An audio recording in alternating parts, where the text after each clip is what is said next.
premier producteur mondial de cacao. Mais jusqu'à maintenant, il ne fabriquait pas de chocolat. Mais ça, c'était avant. Exactement, Maya, bonjour. Quel paradoxe pour le premier producteur mondial de cacao qui ne fabriquait donc presque pas de chocolat. Mais effectivement, cela est en train de changer. Et regardez, j'en ai la preuve dans mes mains, cette belle grosse tablette de chocolat 100% made in Côte d'Ivoire. La Côte d'Ivoire, où le nombre de chocolatiers n'a cessé d'augmenter ces dernières années, il y en a une trentaine aujourd'hui. Et les autorités espèrent qu'à terme, 50% des fèves de cacao seront transformées directement sur place dans le pays et non plus exportées. Vous allez tout comprendre en regardant notre reportage délicieusement préparé par Frédéric Trabonneau et Mégane Guillaume. Regardez. Ces cacaoyers font la richesse de la Côte d'Ivoire. Ils donnent chaque année plus de 2 millions de tonnes de fèves, 45% de la production mondiale. L'essentiel est vendu à l'export et transformé à l'étranger. Ça, c'est la fève. Mais de plus en plus d'Ivoiriens se battent pour fabriquer un chocolat local. Aujourd'hui, la compétence est partout. Tout est ici. On l'emballe gentiment, joliment, et on vous le vend. Pour ça, vous avez quelque chose de direct producteur. Il n'y a pas 10 intermédiaires qui se sont remplis les mains avec ça. Un circuit court et une composition simple et saine. Cacao et sucre. On n'a pas de banane artificielle. Il n'y a pas de conservateur. Il n'y a rien. Et voilà un chocolat au goût floral et fruité, explique Philomène Aurard en montrant aux touristes comment en faire des tablettes 100% ivoiriennes. On goûte comme ça, là. On a mis du temps pour comprendre qu'on pouvait nous-mêmes faire nos propres chocolats. Et aujourd'hui, on y arrive et on est vraiment, vraiment, vraiment contents. Les amis, les nouvelles comme ça me font énormément plaisir. Dans le sens où je pense qu'à un moment donné, nous les Africains, on doit se réveiller.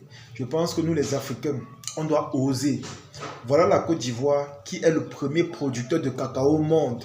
C'est-à-dire, il ravitaille presque tous les pays en termes de production et distribution de cacao. Voilà qu'eux-mêmes aujourd'hui, ils sont décidés à produire un chocolat local, non seulement qui sera destiné à la consommation locale, mais aussi à la consommation étrangère. Les amis, je vous assure, ça me fait énormément plaisir. Vous savez, en Afrique, Dieu nous a bénis avec les matières premières parce que, sans vous mentir, on a énormément de ressources, que ce soit le bois, que ce soit le fer, que ce soit l'or, que ce soit le diamant. On a énormément de ressources. Mais le problème que nous avons, c'est que généralement, on n'aime pas investir pour la transformation de ces ressources-là. On n'aime pas le faire. Vous allez voir, c'est la raison pour laquelle la plupart des étrangers font souvent preuve d'intelligence. Lorsqu'ils voient ces matières premières-là, ils viennent directement dans nos pays pour signer des accords pour exploiter ces matières-là sur une très longue période. Et ce qui est mauvais, c'est qu'ils connaissent l'utilité de ces matières premières, ils connaissent la nécessité, ils connaissent l'importance. C'est la raison pour laquelle ils viennent exploiter ça. Et lorsqu'ils exploitent cela, ce qui est encore plus mauvais, c'est quoi? C'est qu'ils retournent chez eux avec, ils partent transformer pour nous revendre cela. Et quand ils nous vendent cela, ils imposent des prix vraiment énormes. Ils imposent des prix vraiment énormes.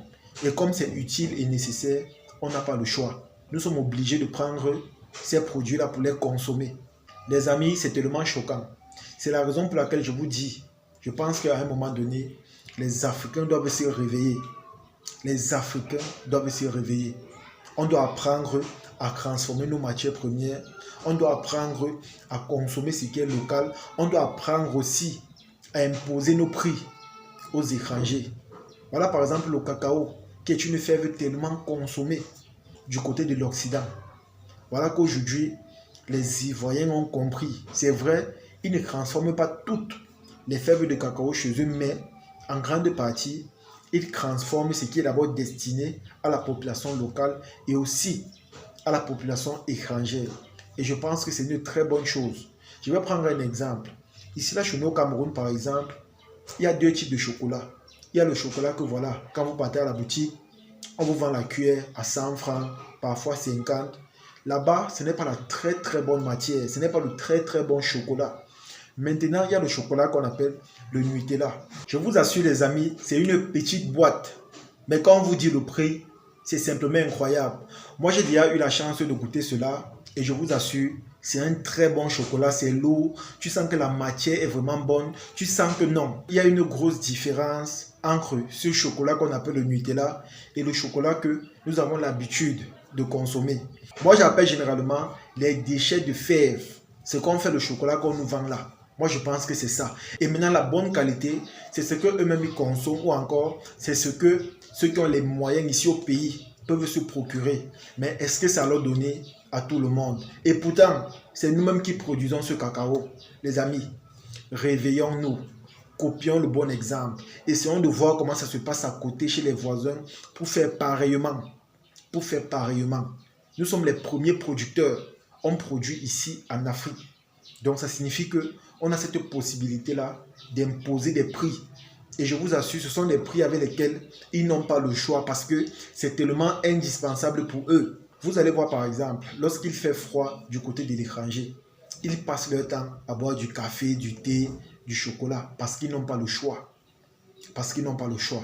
Mais quand tu écoutes par contre le prix que voilà les démarcheurs viennent nous proposer ici là pour nous acheter 1 kilo de cacao, c'est tellement dérisoire. Parfois tu vends parce que tu n'as pas le choix, parce que tu te dis que voilà, tu ne vas pas rester avec ce cacao là. Mais honnêtement, il y a de l'exploitation. Je vous assure, les prix qu'on nous donne, ce n'est pas juste. Parce que si réellement on payait les producteurs de cacao à leur juste valeur, c'est qu'ici en Afrique, je pense qu'ils seront les plus riches. Ils seront les plus riches. Lorsque tu pars par exemple du côté de l'étranger et que tu pars dans un marché où on vend par exemple des produits alimentaires, lorsqu'on te dit les prix de ces produits-là, tu es simplement impressionné. On te dit le prix d'une tomate, d'une patate, d'une igname. Tu es simplement surpris parce que c'est vraiment coûteux. C'est vraiment coûteux. Mais ici, chez nous en Afrique, quand on te dit les prix, tu es simplement étonné. C'est-à-dire, on vous achète vos produits au prix de rien. Et ce qui est mauvais, c'est que, comme j'ai dit, on n'a pas le choix.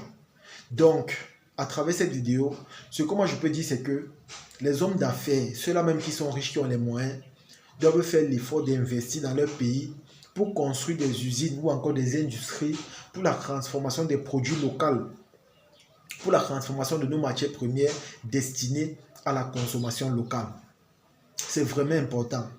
Non seulement l'argent du pays reste au pays, non seulement nos matières premières pour la consommation des produits de premier choix restent au pays, et c'est aussi comme ça que ça crée des emplois, ça donne des opportunités aux jeunes de pouvoir gagner leur vie dignement ou encore ceux-là même qui ont fréquenté, qui ont des diplômes, de pouvoir mettre en exergue leurs connaissances pour la production et la fierté des produits nationaux.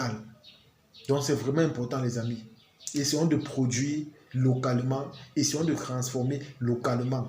C'est vrai qu'il y a certains produits qu'on consomme ici là qui se transforment au pays, mais moi ce que j'ai remarqué c'est que ce qui est vraiment nécessaire et important se fabrique à l'étranger. Et ce qui est mauvais c'est qu'on nous impose les prix. Moi personnellement, comme j'ai dit, c'est ça qui m'énerve parce que il est inadmissible qu'on produit nos matières premières, mais les gens viennent prendre et lorsqu'ils partent transformer, ils nous imposent encore des prix. Et des prix vraiment qui ne sont pas à la portée de tout le monde. Des prix qui ne sont pas à la portée. Et parfois même les produits qu'on nous envoie sont les produits de second choix. C'est-à-dire, eux ils consomment ce qui est meilleur et maintenant nous on prend le reste. Et on finit par consommer cela parce qu'on n'a pas le choix. Parce que c'est nécessaire, c'est vrai, mais on n'a pas le choix. Et je pense que des choses comme ça doivent s'arrêter. Voilà, en Côte d'Ivoire, eux-mêmes, ils fabriquent déjà leur propre chocolat. C'est une fierté, c'est un bonheur, c'est une joie. Du côté du Burkina Faso, il y a un riche homme d'affaires qui est un ancien footballeur qui a mis sur pied une grande usine qui s'évalue à des milliards de francs CFA pour la fabrication d'huile végétale destinée à la consommation locale. Non seulement le pays va consommer le produit de leurs propres frères et aussi, les amis, ce projet a créé énormément d'emplois.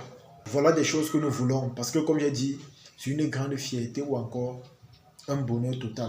En tout cas les amis, c'est ici que se termine cette vidéo. J'espère que vous avez aimé, j'espère que vous avez apprécié. Comme j'ai dit au début de cette vidéo, je pense que nous, on doit se réveiller, les Africains doivent se réveiller. On doit mettre en tête que c'est possible de transformer nos propres matières premières ou encore nos ressources que nous avons naturellement. C'est-à-dire des richesses que voilà, Dieu nous a bénis avec. C'est possible de le faire. On peut transformer nos propres produits non seulement pour notre consommation, mais aussi pour la consommation extérieure. Mais pour que cela soit faisable ou encore réalisable, il faudrait vraiment de la volonté et de l'engagement. Et comme j'ai dit, ce n'est pas impossible parce que moi je pense toujours que voilà, tout est possible. Il faut vraiment mettre de la volonté et l'engagement, c'est tout les amis. En tout cas, partagez la vidéo au maximum et on se dit à la prochaine. Ciao.